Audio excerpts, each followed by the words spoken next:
Can you please explain to me how evolution is fake with the fossil record?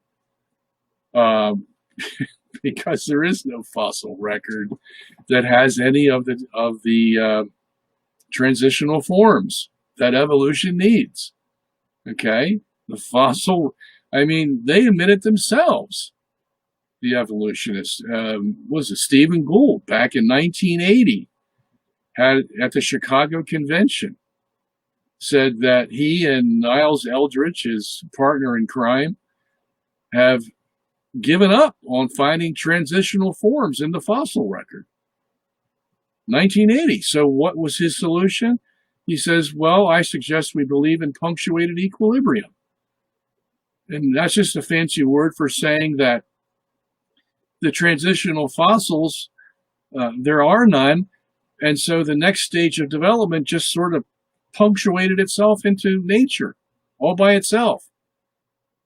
And his one explanation he had for it was the transition took place so fast that there wasn't time to make any fossils of it. That's how desperate he was. Okay? So this has been known since the time Darwin developed evolutionary theory in 1859. Okay?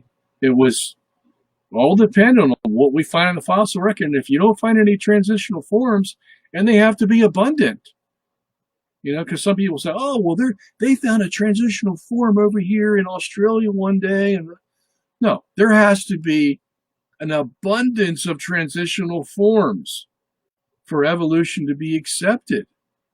And there are none. And that's admitted by their own advocates. Okay? So, you know, it's the same thing with the geologic column. You know, oh gosh, you look at the Grand Canyon, you can see all the strata layers, you know, one after the other, after the other, after the other. And you can. It's one of the greatest places to go see the strata. Okay? And their theory is that they all formed vertically. If you had one layer, and then you wait another million years, and the next layer came, and waited another million years, and the next layer came, and it all looks like, wow, it supports evolutionary theory. But it doesn't.